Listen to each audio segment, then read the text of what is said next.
All right, we're live. Yes, we're live. I was getting yelled at by Facebook.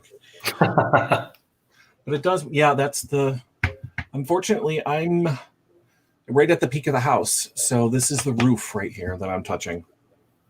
Believe it or not, yeah. So I don't like that, but well, you're just going to have to get the roof taken off. Yeah, very simple. Something. Yeah, so it's very hard to hang the screen, I guess. I don't know. So, hello everyone and welcome. Sorry, I'm just chit-chatting.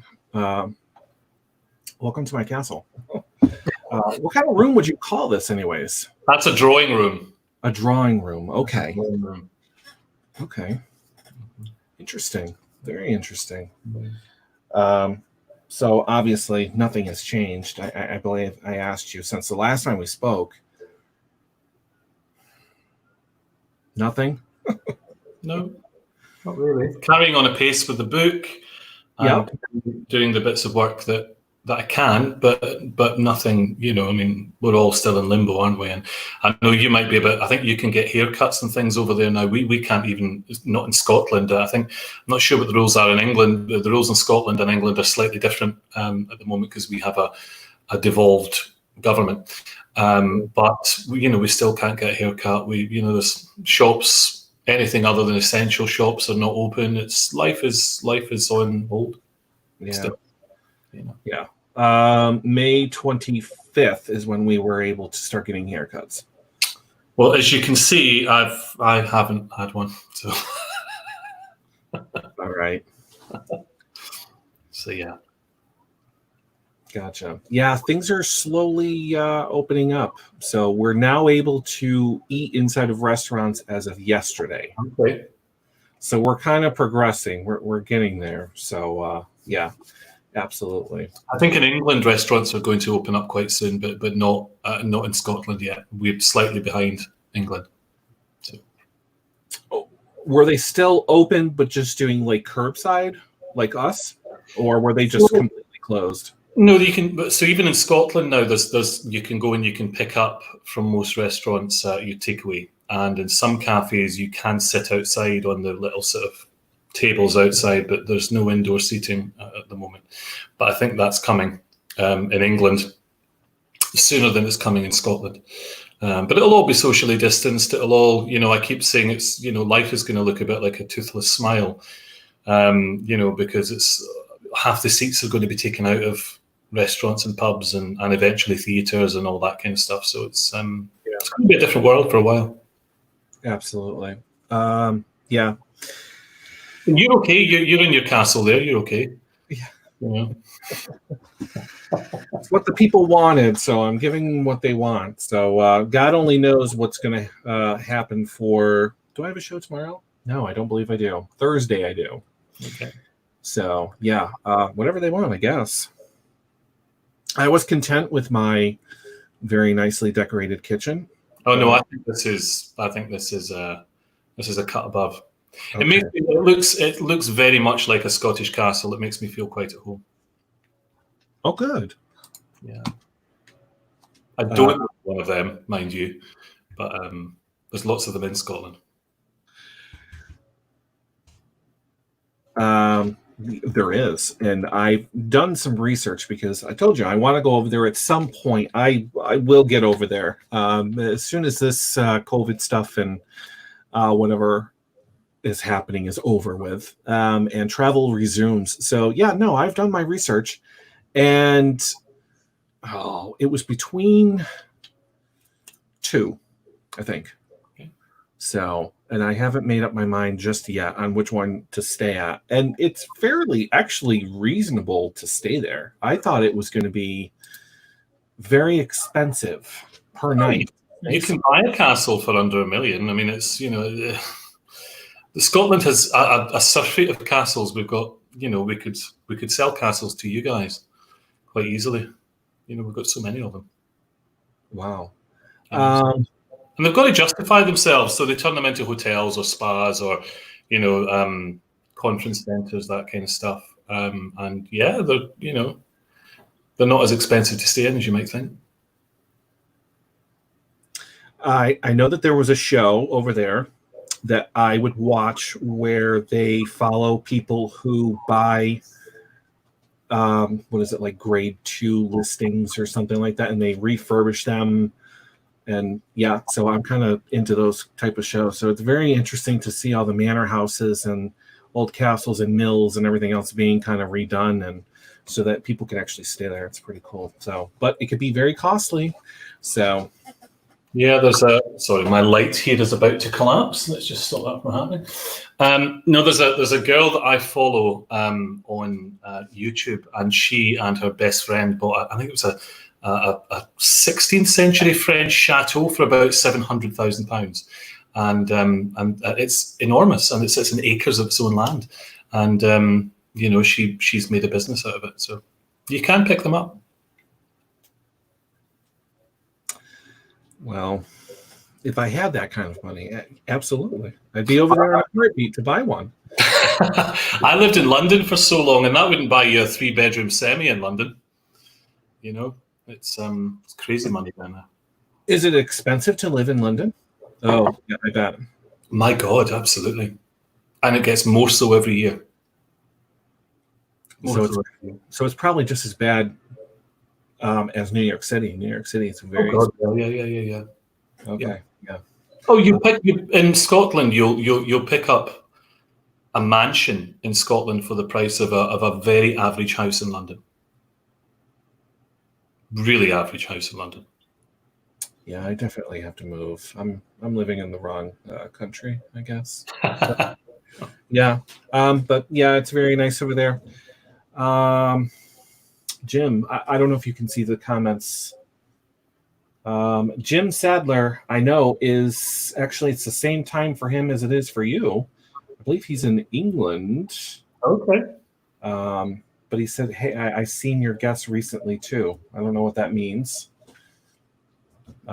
Jim, you'll have to let me know what that means. But hello, everyone. Welcome that are chiming in. And the only reason why I decided, well, first of all, I didn't think you would pick Tuesday. I thought you would have waited, to be honest with you. But Tuesday, I'm like, okay, he wants Tuesday. We'll go for Tuesday. So I only wanted you back on because I think the timing of the show was different. It was the first time I did one in the afternoon, so I don't think that a lot of people saw it that normally watch my show. So I'm like, I gotta have him on again. And when you said 1 o'clock is fine, I'm like, okay. So yeah. Well, I'm a night owl, so it's okay. Yeah. All right. Well, I don't feel as bad now, but okay. So yeah. Oxford, UK. Okay, so I know. Lovely. He's asking, was he here recently? No. Does he mean on the show or in Oxford? I'm not sure exactly what he means.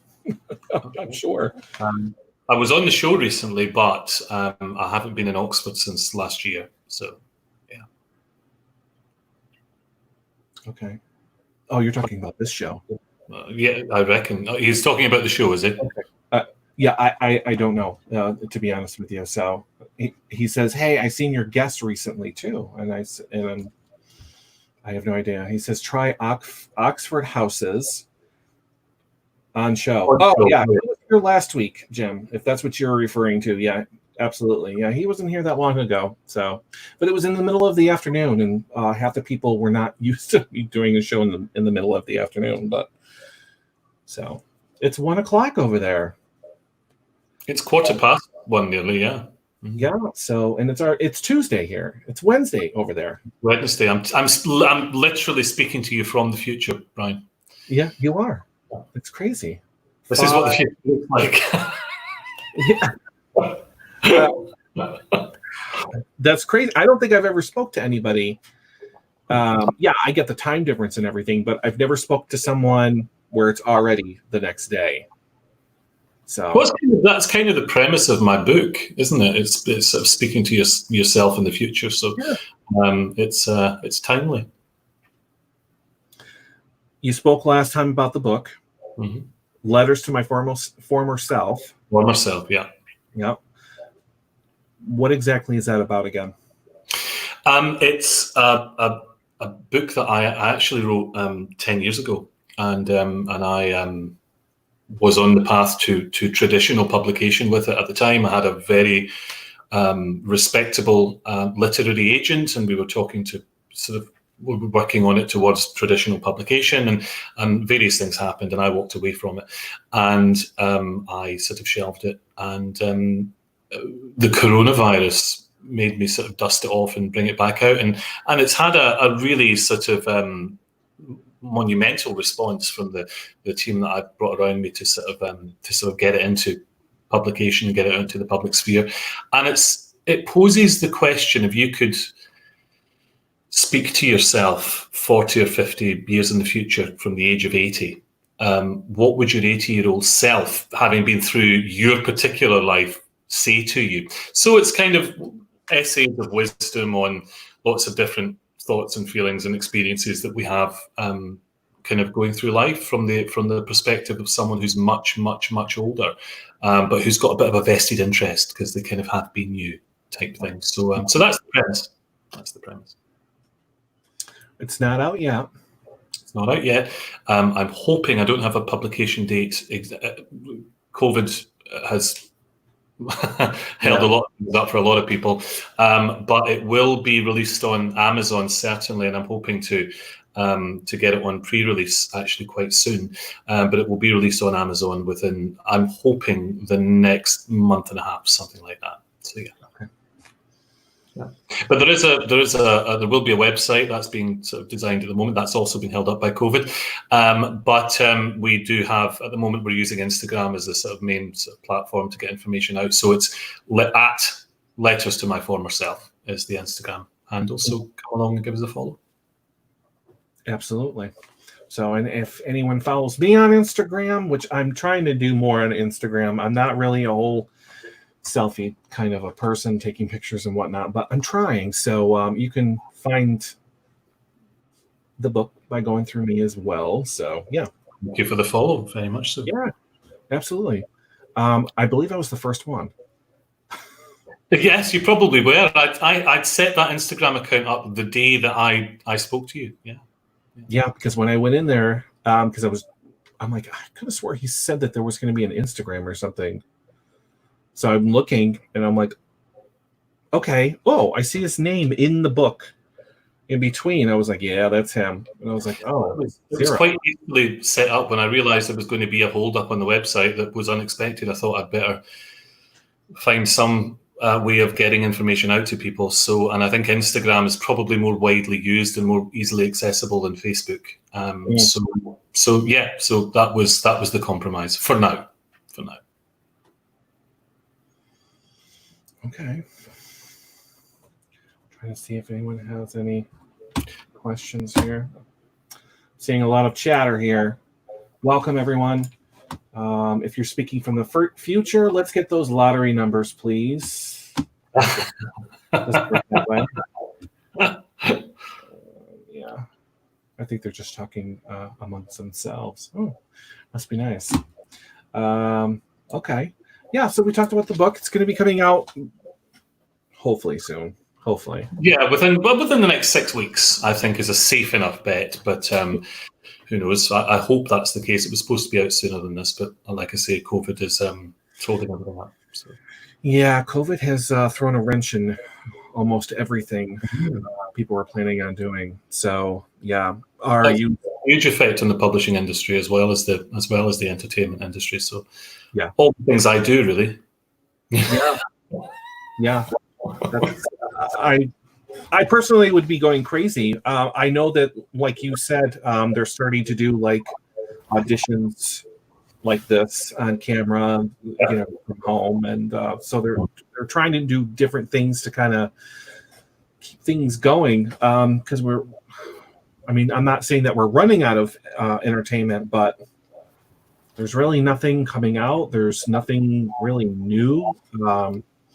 Well, a lot of the big British soaps have gone back now because they had to. They were literally facing the situation you've just said. They were running out of episodes. There was the mostly gone down to twice a week to try and conserve what they had, but they were coming to the end of even that. So it was either the big soaps went into production, and I think Neighbours actually in Australia was the first one to go back, and some of the British soaps have now followed their example because they had to. There was going to be nothing on TV otherwise. So, but they are the only part of my industry that has really gone back. The film and television industry as a whole hasn't, and the theatre industry won't until next year. So.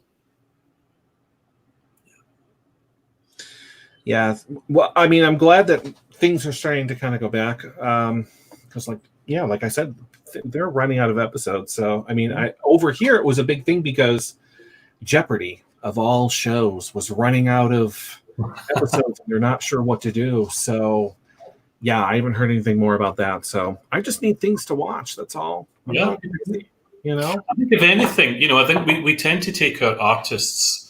I know we do often in this country, and I don't know what it's like in America, but we tend to take our artists, our performing artists, for granted, and it's that kind of get a real job philosophy. And then something like this happens, and you kind of realize that without Netflix or Amazon Prime or any of these services which involve actors, then, we'd all be tearing our hair out. So I kind of hope after this that as a culture, as a society in the West, we have a little bit more respect for our performers because they don't get paid enough often. For every Brad Pitt and Angelina Jolie, there's millions of jobbing actors out there that are working for next to nothing, So I hope we take that a little bit more seriously now because they're really important to the entertainment of a society. Yeah, absolutely. Yeah, absolutely. I agree 100%. Yeah, so...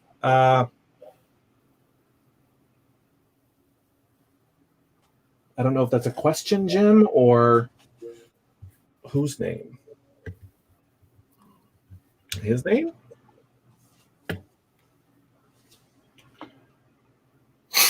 Anyways, we'll get back to that. Yeah, so, well, and it's a good thing that I've been meeting different people for the show, whether it's a book, they were on TV or something. Because now it's given me something to read and something to watch.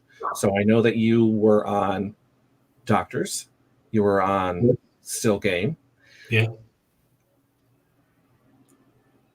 I know you mentioned another one, and now I completely have forgotten it. Well, there were a few. Silent Witness. Silent Witness. That's okay. That was the other one. Yes. So I have been watching Still Game. Did you understand it? I can understand what they're saying. Yeah, very broad Scots. Yeah. Yeah. Oh yeah. No. I think it's hilarious. It's a good show. Thank God for YouTube. Because that's where it is. It was difficult to find the one that you were in, though. Season 6. I did season 6. Okay. I think it was this. There was like a 10-year hiatus that they had before they came back, and I think that was the penultimate season before that 10-year hiatus, and then they came back with not only the TV show, but they came back with a really, really successful stage version, an arena stage version with sort of 10, 15,000 people per night watching the show in this vast arena, and they did night after night after night after night of that. It was extraordinary. It's a real cult show. Mm-hmm. Real cult show. Huge following. Yeah.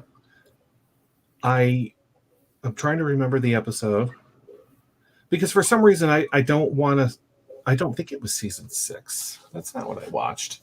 I think it was like it said that, what character did you play? Because I know the character's name. I think it was Lou something. Leo Miller. Okay. And you were doing something at the bar. I was a television director. Yes. Okay. So then, I did watch the right episode, but for some reason it didn't say season 6. It said like some other number, episode like 86, or I don't know what it was. It was weird. Maybe that's how they worded over there. I don't know. But but that's the one I watched. Although I had to do some research because, I didn't have, anything much to go on. So after I watched that one, I just kept watching different episodes and just went on from there. So, I've made Still Game a new fan. yeah, and for all the way over here too. Yeah, and it was easy to understand because I'm used to shows like that, so I didn't mind. Well, you like Mrs. Brown, don't you? You're a fan of Mrs. Brown. Yes. Yeah. So and thankfully I could understand him as well. So some of the language, not so much. Sometimes I think it was it Still Witness or Doctors? I couldn't remember which one it was, but I had a hard time in some of the language. Doctors is set in Birmingham, and Silent Witness is very kind of that's a very highbrow detective drama. So that's very prim and proper in terms of its, Maybe it was dialect. So it may have been Doctors. Maybe there are a few Birmingham accents in that. Maybe it was that. I would have thought the most difficult one for someone who's not from the UK to have followed would have been Still Game, because it's in very Glaswegian dialect. It's very broad Scots, a lot of it. Yeah. I'm pretty sure that if I had not watched anything else ever from over there or whatever, I probably would not know what they were saying at all. Yeah. So, but no, I watched it. I thought it was hilarious and just kept watching it. So yeah. The other two I was not able to find you, so I have no idea. But I know that Still Game was a very long time ago. That was 2005. Yeah, that was 2005. Yeah. Because as soon as you came on the screen, I'm like, no, there's no way that's him. Yeah, sure enough. So, yeah. Like wine. I said like a fine wine. Yeah. Well, I didn't realize it was that long ago. I wasn't paying attention to the date until afterwards, because I'm like, well, it said that the character's name or whatever, and what he was there for. So, and then when that scene finally came or whatever, I'm like, did they give me the wrong one? So until I looked at the date, I was like, wow, that was a little bit of ago. So, yep. Yeah. So Silent Witness, I feel old. Very long time ago, 2005. Yeah, it was a little bit before. Yeah. Sorry, had it in mini screen. Oh, John Jack is who I'm speaking with. You only saw John. Okay. Oh, sorry. Okay. Yeah. Sorry about that. Yeah. I'm pretty sure, Jim, that you have seen some of these shows. There's one that's still technically running, right? Oh, I think Silent Witness Doctors is definitely still running. Silent Witness, I believe, is still running. That must be into season 20 something now. And Still Game had a resurrection, and it ran for I think a couple of years, and it did the big arena thing, but it now has come to an end, a formal end, I believe. So, if you were asked to do any one of those two shows again, would you? Would you go back on? Sure. Yeah. Sure. Still, Doctors is great fun, and actually, characters often recur in Doctors. Silent Witness is really classy. It's a classy production involved in. So yeah, sure, of course. Interesting. Yeah, I can see you on there now. In Doctors, were you a doctor? No, I was a television presenter. Television presenter. Okay. Interesting. All right. Yeah. See, so I can't find that episode, so I'm having a bit of a hard time. I'm sure I could find it. Okay. I'm just lucky that I found the one and continued watching. So, yeah, 20 plus years in the film and in TV genre. You've done a lot. Also in theater. We talked about that. A lot of theater. Yeah. I need to get to the theater when this is over with. So plays. I had a cousin that does plays and stuff in her high school. She's in college now, but it would be nice for her to take up drama or something. So she always did good plays. But over there, I mean, they're big productions over there. So. Oh yeah, I mean, I used to be in, I did a lot in the West End, so I did a lot of, Phantom of the Opera and that kind of stuff, the big production musicals, and I was lucky enough. I mean, the biggest show that I've ever done was the Phantom of the Opera live at the Royal Albert Hall, and that was phenomenal. That had a cast of hundreds, and it was filmed and streamed live to America, Australia, Canada, Europe, Asia, and then it went on cinematic release around the world as well. And you can buy it on DVD too. But that was phenomenal. That was, stepping onto the stage of that vast cavernous building, which is the Royal Albert Hall in London, was quite an experience. How does one get a part in something like that? You audition. Okay. Well, yeah. You turn up, you sing. You turn up, you sing, and you have to be of a certain standard. It's particularly in the West End. We call it town. I don't know if they do in America as well, but we talk about shows that come into town, and by town we mean London, the West End particularly. And you turn up and you have to be of a certain caliber, because shows like that require excellence, and I'm not blowing my own trumpet saying that. It's simply a fact. And you settle in for the long haul, because those auditions can run on and on and on. I think I had, for Phantom, I had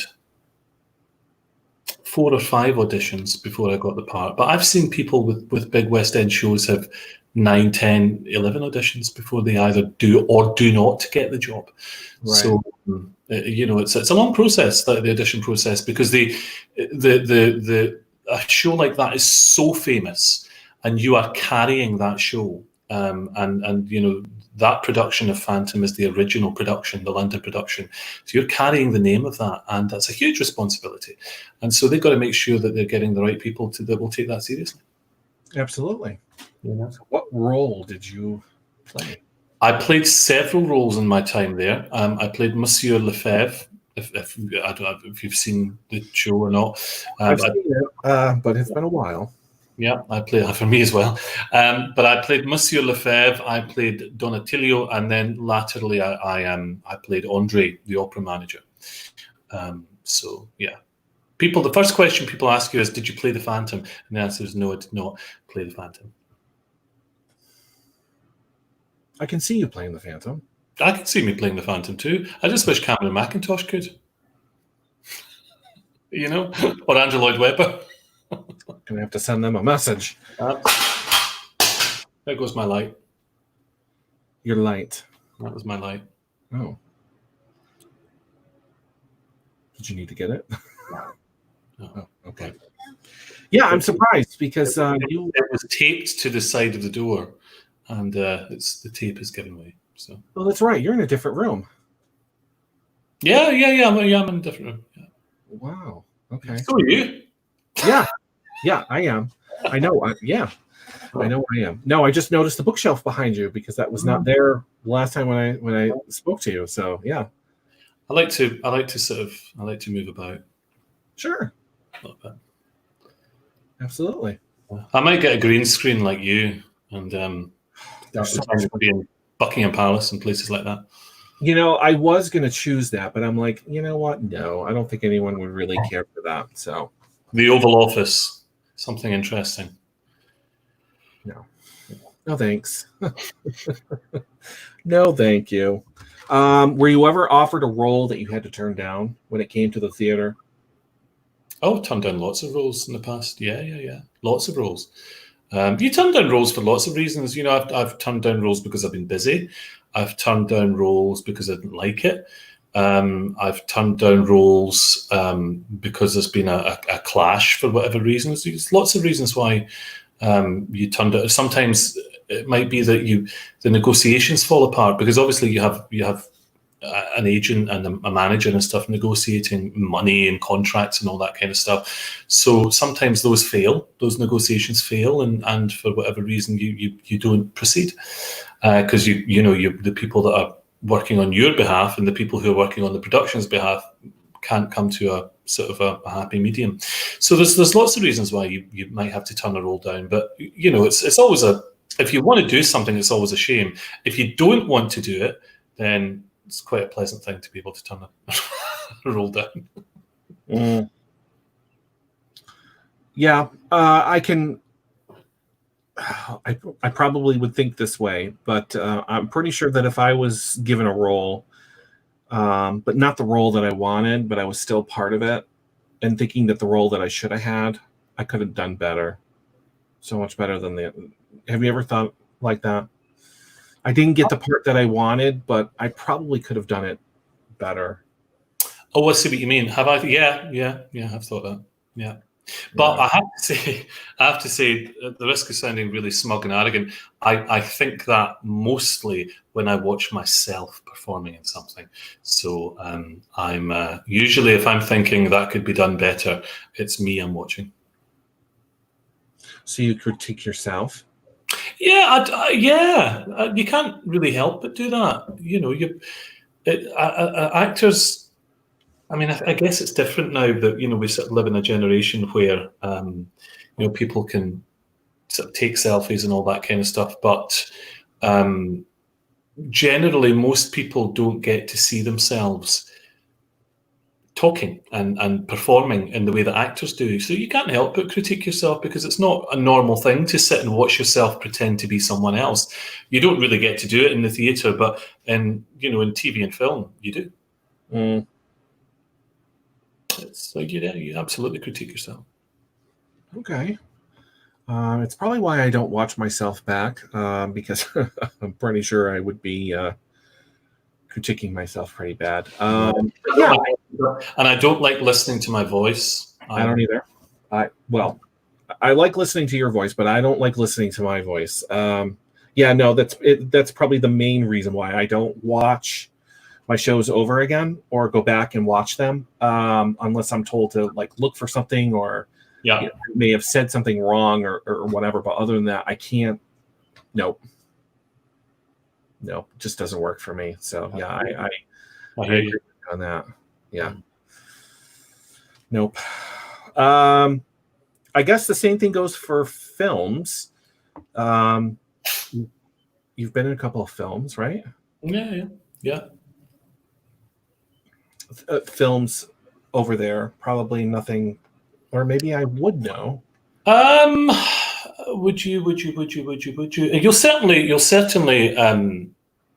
There's one coming out in November called on Netflix. It's not on general release. It's on streaming. It's on Netflix, and it's a sequel. I think we talked about it last time.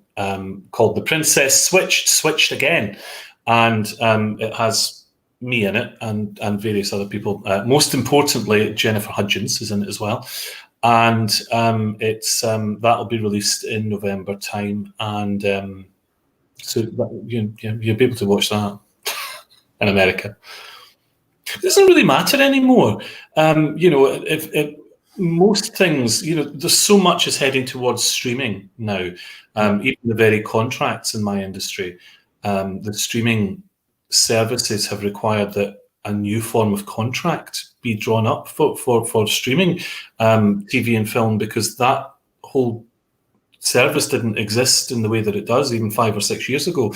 And so, now so much content is being made for so many films, not just shows, but films are being made for streaming services, that it's not really going to matter whether it's made in Britain or America or, Azerbaijan.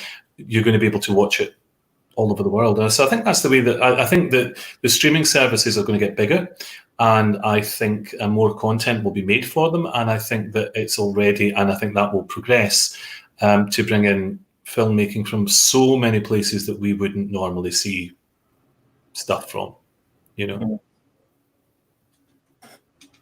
That is true. That is true. Yeah, no, I do remember you talking about the film, the project that just wrapped up. That's going to be coming out on Netflix. I Yeah. did see the first one. I believe I've watched it twice. Oh, have Oh, you? yeah, only because. And by the way, it's Vanessa Hudgens, What did I say? Jennifer. Jennifer Hudgens, Vanessa Hudgens. Pardon me. That's all right. But anyways, I was speaking about, yeah. Sorry, I was speaking about Jennifer before I came online. That's a bit of a Freudian slip, I think. that's all right. Yeah, no, I did watch it. I looked it up, and yeah, the sequel was announced, and it's on there. It doesn't. It kind of gives a look into what's going to happen, like the plot. So I know that something happens, and she kind of goes and does it again, and she does the whole switch thing and whatever. So, yeah, it just Yeah, doesn't tell me what part you have. That's all. yeah. I mean, it's the film is it's that kind of Americans love it. That kind of European royalty, ordinary person becomes marries into the royal family and becomes a princess, and it's all very Grace Kelly, and so it's that kind of thing. And the second film takes that a bit further because it's quite interesting because the whole thing centers around a baking competition, and we've got a show in this country, and I don't know if you have an American version of it, but it's wildly popular in this country called the Great British Bake Off. Do you have anything like that in America? No. Yes. You do? Okay. As a matter of fact, you can watch that here as well. Okay. But Right. I'm trying to remember her name. Isn't her name? I know who the woman is. That's on. Yes. Yeah. She actually came over here and was doing the American. Yeah. Oh, yeah. So, yeah. I was in Phantom of the Opera with her cousin. So there you go. So it's Oh. 1 degree of separation. I've never met her. I've certainly never eaten any of her cakes. But so it's got that. So it's a bit unusual, the film, in that it takes in all those elements of royalty and ordinary person marries a prince and all that kind of stuff. But it adds in this really clever thing of this baking competition, which is also really trendy at the moment. Yeah. So it was great fun. It was great fun to film, and that's the kind of thing that it's a kind of a Christmassy type film as well. It's a feel good film. So it was it was great fun to do, and it'll be out in November. I think it's out in November on Netflix. I believe it said late fall or something like that. So yeah, November is the kind of provisional date I have in my head. But again, I don't see why COVID would hold that up. But if it's done, I'm ready to go. I don't see why not. We filmed a lot of it in Glasgow, actually, and Edinburgh. So you'll see lots of if you're a fan of Scotland, you'll see lots of images of nice places in Scotland, without saying too much. Well, I'm sure. Yeah, absolutely. I think that any royalty movies, I think Americans clamor to and watch. So everybody falls in love with those types of stories because we don't necessarily have that over here. So. Well, no, you do. We've Harry and Meghan have come your side of the pond. So that's true, but they've kind of separated themselves from the whole royal thing, or what. I don't even know what happened with that. I'm pretty sure that's a show in itself, but no, they are over here. I completely understand. But besides that, we don't have royalty over here. There's no monarchy. There's no so I think everyone just loves hearing that stuff, watching it on TV, any type of movie. That's pretty much me. So yeah. I guess you're kind of your movie stars of your kind of royalty in America. I would say Mm-hmm. Yep. Mm-hmm. I wish it was different, but that's just the way it is. So So at least I have that to look forward to, and besides everybody else in Netflix. Is that a role throughout the movie? Are you a baddie? Is that what you are in No, this? I'm not a baddie. No, I'm not a baddie. I'm not a baddie. No. Okay. I think I said to you last time that I play a lot of baddies, but on this occasion, I'm no, I'm not a baddie. But baddies are the parts I enjoy playing the most. So. Yes. Yeah, I remember you telling me about Captain Hook. Yeah, I played Captain Hook. Yeah. I played all sorts of vile characters, and they're great fun to play. You know, who wants to be a really deathly dull milksop of a juvenile lead when you can be the villain? It's even in the classical theatre, even playing roles like Yasha in the Cherry Orchard, who's a total cad, or Oliver in As You Like It, who tries to have his own brother killed. They're great roles. They're great fun to play. Yeah. Always much more fun to play a baddie. Yeah, it is. Absolutely. So yeah, I've seen the pictures of the Captain Hook. So, with the yes, Charles II. Yep. I had to look that up. I was kind of interested, so to see what that was all about. So yeah. Let me see. I think people are just listening to your every word. There's no questions. Hugh Grant double. That's very kind.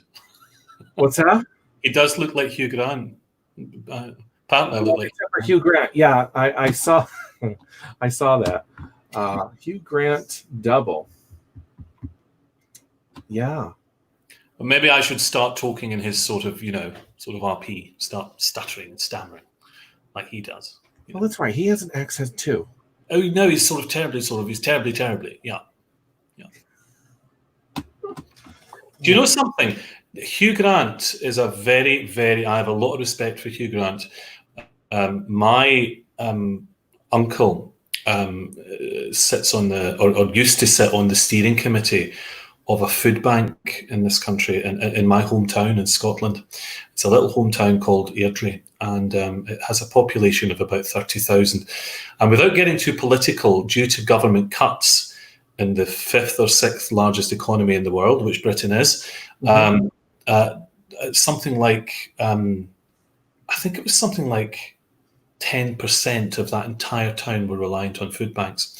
And it was such a scandal that Hugh Grant somehow heard about this, and he sent not one but two truckloads of food aid to that food bank to feed my hometown. So I have a lot of respect for that man. Wow, I did not know that. Yeah. He's a good egg. Yeah, I like the movies he's in. I haven't seen him recently though. He used to talk a lot about not being happy as an actor, I think, and sort of leaving the acting industry. And I think, I think he might have just found a happy medium. I think he's rich enough and successful enough to do a movie whenever he feels like it, and that's a nice life. That's a nice life. Yeah. Alan Studham, who was a guest on last night, who is an author. Villains are fun to write, so I imagine they must be fun to play. Yeah. Oh, my favorite, by far and away, my favorite. Yeah. And I imagine they are fun to write as well. Especially if speaking of parts I turned down years and years and years ago, I was offered the role of Scar in The Lion King. And I didn't take it for various reasons, but I wish I had, because that's a really, really, really camp villain, and that's the kind of villain that's a lot of fun to play. Yeah, I could see that. Jeremy Irons played it in the cartoon, in the movie, and it's just fabulous. So, I kind of wish I'd done it now. Yeah. We all have those, God, I wish I had done that moments. So, yeah. Yep. Let's see. I like the villains. I think they're my favorite characters. Yeah. They are, yeah. Yeah, mine too. The really panto villains, though, we have that thing that I spoke to you in this country called pantomime, and panto villains have no redeeming qualities. They're one-dimensional, pure evil characters, and that's what makes them so much fun to play. There's no redeeming qualities. There's no backstory. There's no trauma that explains their wickedness. They're just truly, joyfully wicked, and those are the ones that really are fun to play. Yeah, that's what I looked up, because I remember you telling me the last time with the whole Captain thing. So yeah, it looks very interesting. So I kind of knew what it was, but I've never seen it. So it was fun to kind of look at all the different types of pictures and the different characters and stuff that were being portrayed. So yeah, it was pretty cool. Alan, a villain with lots of layers can be much more interesting than a lead protagonist. Sure. Yeah. I know that there are people who are watching this for the first time that didn't see you last week. So that's the reason why I brought you on again. Besides the villains, is there a role that you still have yet to play? I'm pretty sure there is, or want to play. I mean, how long have you got? Yes, yeah, lots and lots. Actors don't retire. You just keep your casting bracket just changes. I mean, people die on stage in the 90s. It's because as long as you can, even if you can't walk, as long as you can talk, they can wheel you on in a wheelchair. It's so you just kind of change casting brackets as you get older, and then that opens up a whole load of new characters that you would never have got to play before because you were too young. So there's always parts that you're thinking, oh, that'd be interesting, or I could play that, and now I'm old enough to do this, and I'm more mature, so I can do that. So there's loads. Is there a role that you absolutely will not do? Oh, I don't know what I'll do. Something that crosses a line, or yeah, I wouldn't want to do anything which offended someone's faith. Okay. I wouldn't want to do anything that was gratuitously or just gratuitous for no reason. It'd have to have a damn good reason for getting my kit off, for example. There would have to be an integral part of the storyline for that. I wouldn't do it salaciously. So yeah, no, there's quite a lot of things I wouldn't do actually. And if I thought that was going to be, a kind of prerequisite of the job, there would have to be pre-contractual discussions about that. That would have to be organised beforehand. So yeah, no, there's you got to have some integrity. It's acting as a job. It's a lovely job, and it can be very glamorous. It can also be really unglamorous, and it can be damn hard work.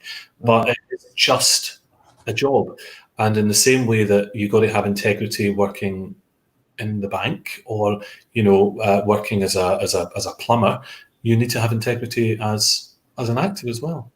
So, and that's just how I feel about it. Somebody else might feel completely different, but no, there's lots of things I probably wouldn't do. Okay, that's very interesting.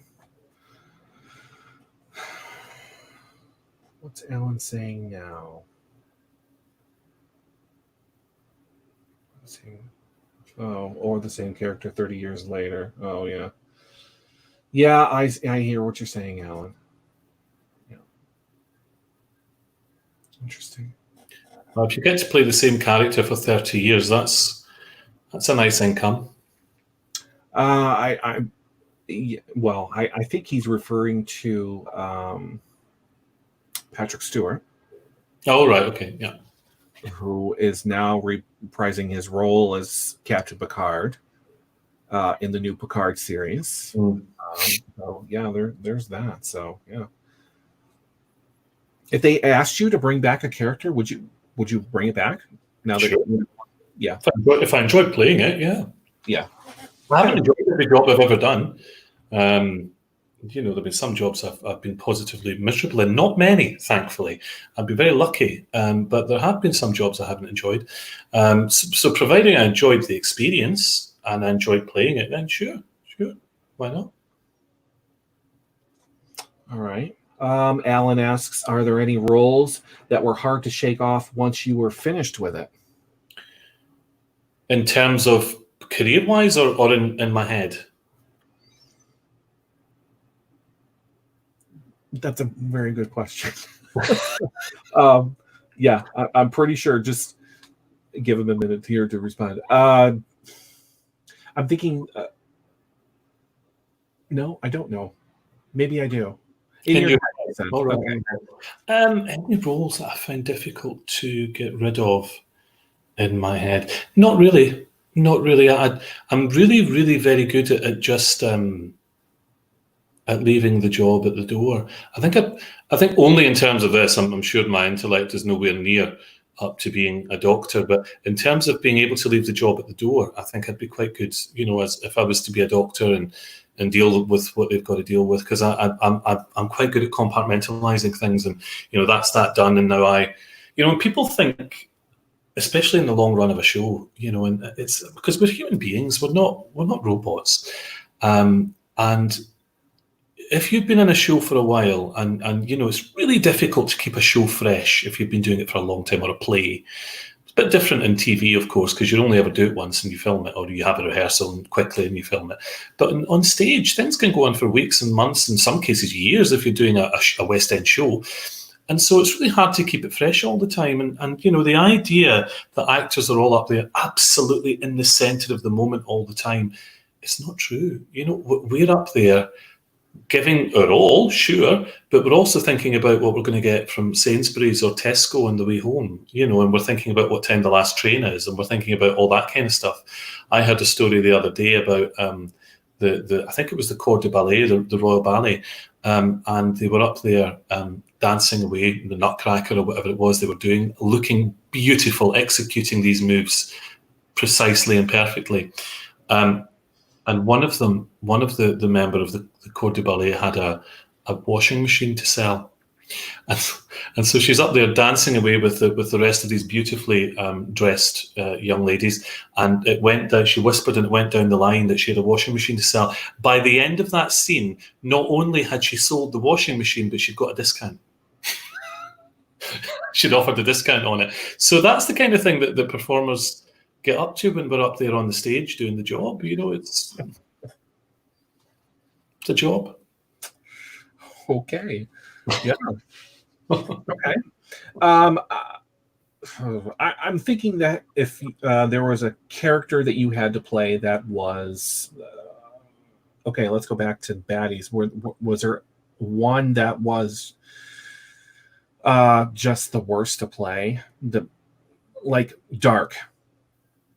Ever like a dark character? You know, you had to focus. You had to get into character, and it was just a very dark character. And was it hard to bounce back when the scene's over with, or when you're done shooting? Like, you know, do you forget about the character? Do you not think about, you know, what you acted out?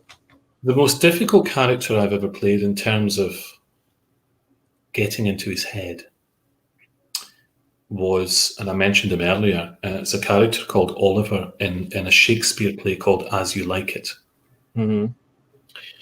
And I was very heartened to read shortly after I finished playing that role that when Sir Ian McKellen was asked what the hardest part he'd ever played was, he said Oliver in As You Like It.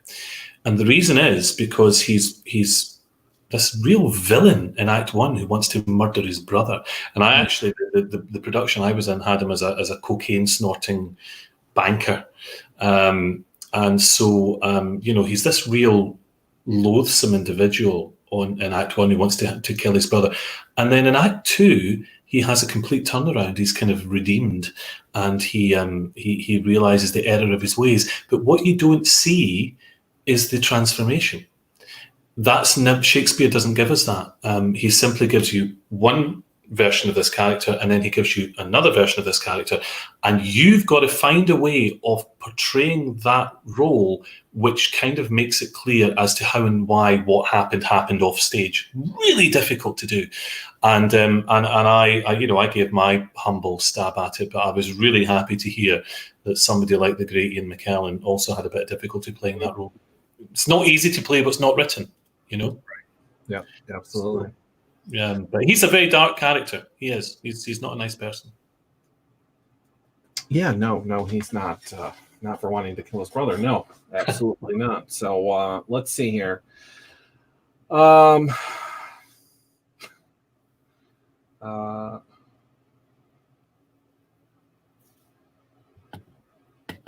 Playing two tunes in a film. I have no idea. I'm trying to get over the Harry Potter thing. I didn't see that.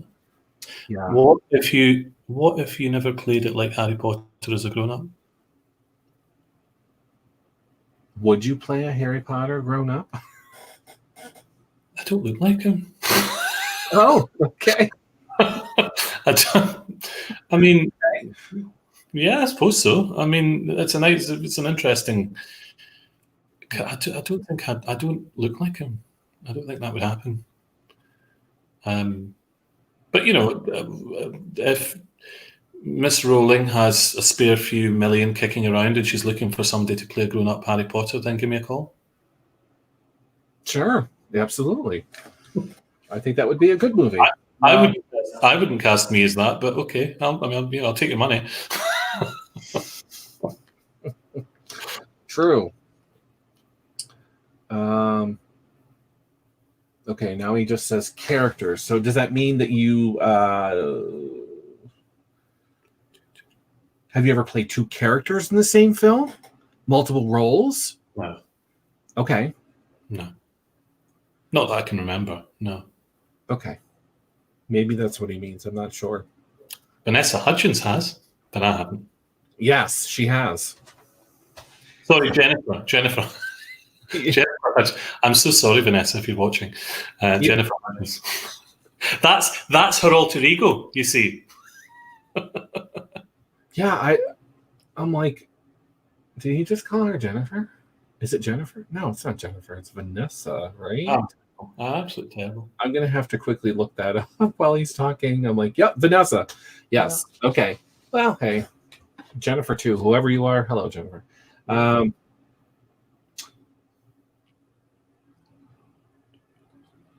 have no idea. So, Jim, I have no idea if that's a question or whatnot. You're grown enough to have lost weight and be shortened in film. Okay. I don't know. Yeah, I don't know. Jennifer Hudson, huh? Yeah, I have no idea. Jennifer Hudson is she's the singer, isn't she? She's yes. Yeah. Fabulous voice. Yeah. But that's not the Jennifer you were thinking of. No. Although I would love to work with that Jennifer Hudson because I kind of I sort of idolize that extraordinary voice she has. Yeah, I do like her singing. Absolutely. Yeah. She sings a song from The Color Purple called "I'm Here," and if you haven't watched it, go to YouTube. I think she sang it at the Kennedy Center Awards, and it's extraordinary talent. Are you talking about The Color Purple with Whoopi Goldberg? Yes, so there was a musical version of that. I didn't see the musical version. I wanted to because that is my favorite movie. Mm-hmm. But no, I did hear that she did something. So yeah, I'm gonna have to look that up because I didn't. You're in for a treat. She's yeah. Okay. Just watch it. Yeah, no, I definitely will. Anything that you've mentioned, I've done my little research and I've watched whatever I could. So I know that people were not here last week. So if you guys have any questions, please let me know. We're like down to the wire here. So if anyone has any questions, please pop them up. And of course, if the show's over and you still had questions, you didn't make it, I'll make sure that he gets the questions. So they can get a answer. So yeah. So we're going to be looking for the book that you wrote. That hopefully in about 6 weeks or so. We'll wait and see. Fingers crossed. Yes. Letters to my former self. Yeah. Okay. And if anyone wants to follow along, they can do that on the Instagram. So Epic to see an extra film with everyone growing in weight loss from the mission and be older.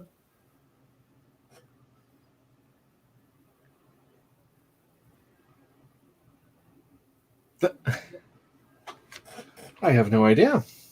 What? Okay. Jim, I'm going to agree with you. Oh, so I'm pretty sure that I will probably understand what you're saying afterwards. Sure. Okay.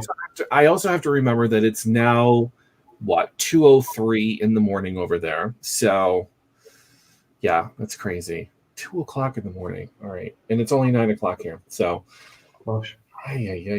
all right. Well,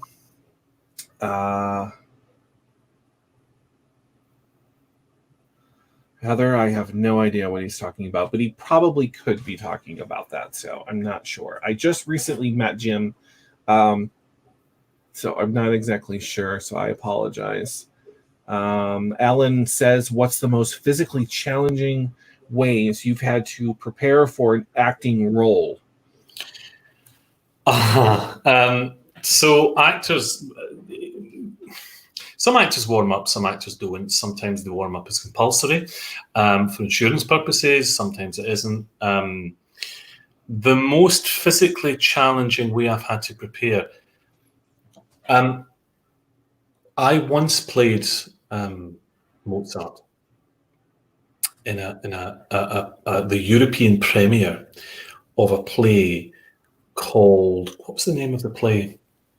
Without a Trace. And it was by an American playwright, actually. I didn't do the American premiere, but I did the European premiere.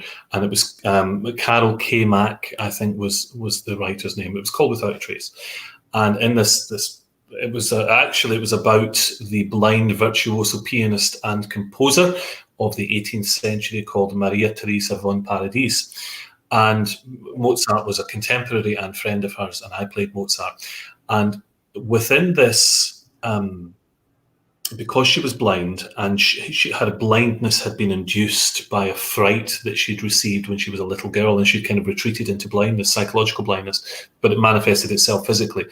And Franz Mesmer, the guy who invented hypnotism, or mesmerism as it was known in those days, actually he had worked on her and had given her a partial cure, which didn't last very long. Once she got her sight back, she wasn't very happy and she retreated back into blindness. But anyway, during one of her episodes of blindness, she was having these sort of visions. And one of the visions, a bear comes out and starts talking to her.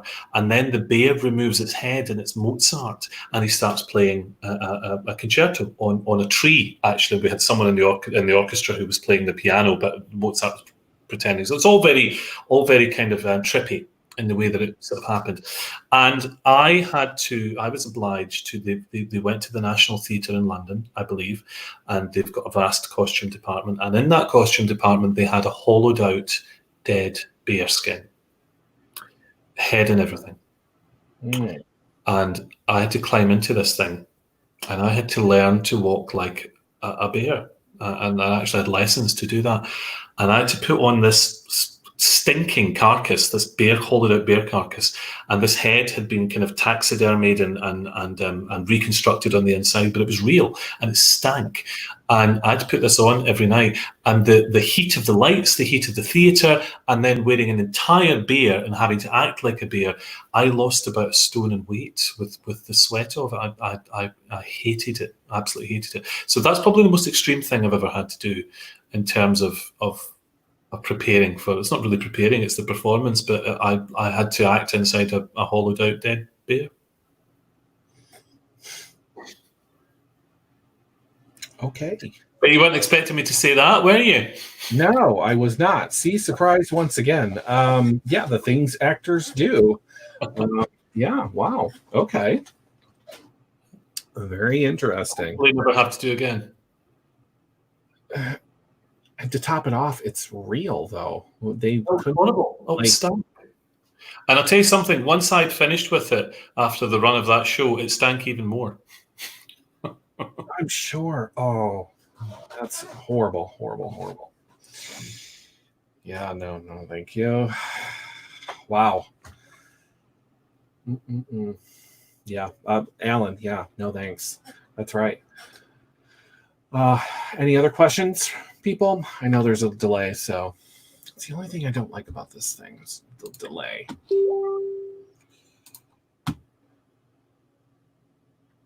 Okay. Anyways. Well, I'm pretty sure people come. It usually happens afterwards. People come up with questions, and the show's already over with. So, Oh, is £14 is that stone? Is it okay? I lost a lot of weight. did you say you lost a lot of weight? Yeah, in that bear. Yeah, I'm sorry. in that bear stand, yeah. That part. Doing that. Because I would come out and I had these undergarments on. They gave you these undergarments to wear, kind of long johns and a t-shirt to stop your skin from coming into contact with it. And they were. I mean, you could have wrung them out at the end of it. It was, yeah.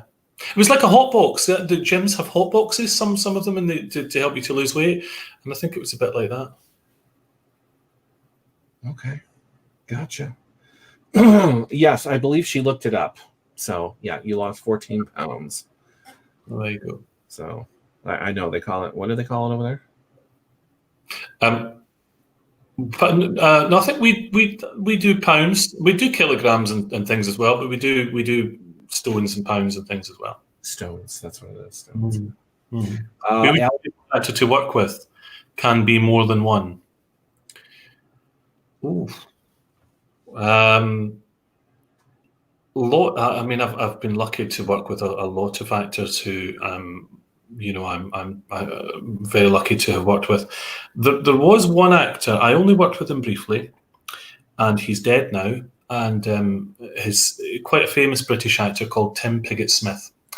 And I worked with him maybe a year, 2 years before he died.